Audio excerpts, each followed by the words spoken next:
மழை நின்ற பிறகும் சென்னை நகரம் இன்னும் ஈரமாகவே இருந்தது. இரவு 1 மணி. போலீஸ் இன்ஸ்பெக்டர் சுஜா தனது ஜீப்பில் தனியாக புறப்பட்டாள். கடந்த 1 மாதமாக நகரத்தில் நடந்த 3 மர்ம கொலைகளும் ஒரே மாதிரி இருந்தன. சம்பவ இடத்தில் எப்போதும் ஒரு பழைய கருப்பு கை கடிகாரம் மட்டும் கிடைக்கும். இந்த கொலையாளி போலீஸ்கே சவால் விடுறான் என்று சுஜா மெதுவாக சொன்னாள். அந்த நேரத்தில் வயர்லெஸ் ஒலித்தது. மாம், ஓல்ட் வேர் ஹவுஸ்ல சந்தேகமான சத்தம் கேட்குது. சுஜா உடனே அங்கு சென்றாள். பழைய கிடங்கு முழுக்க இருட்டாக இருந்தது.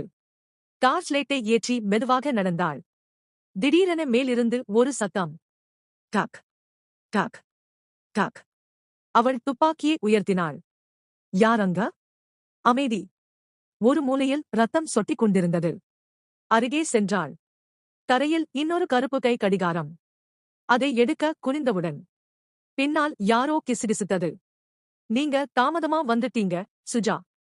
அவள் அதிர்ச்சியில் திரும்பினாள். யாரும் இல்லை. அந்த நேரத்தில் கிடங்கின் கதவு தானாக மூடிக்கொண்டது. போன் சிக்னல் இல்லை. சுஜாவின் மூச்சு வேகமாயிற்று. அப்போது சுவரில் ஒரு புகைப்படம் தெரிந்தது.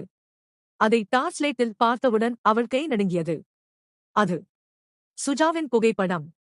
அதன் கீழே இரத்தத்தில் எழுதப்பட்டிருந்தது, நெக்ஸ்ட் டார்கெட் சுஜா. அதே நேரத்தில் பின்னால் துப்பாக்கி சத்தம் கேட்டது. டம். டார்ச் கீழே விழுந்தது. இருள். அடுத்த நாள் காலை செய்திகளில் ஒரு தகவல் மட்டும் வந்தது. இன்ஸ்பெக்டர் சுஜா காணாமல் போயுள்ளார். இந்த கதைக்கு பார்ட் 2 வேணுமா? கமெண்ட்ல சொல்லுங்க.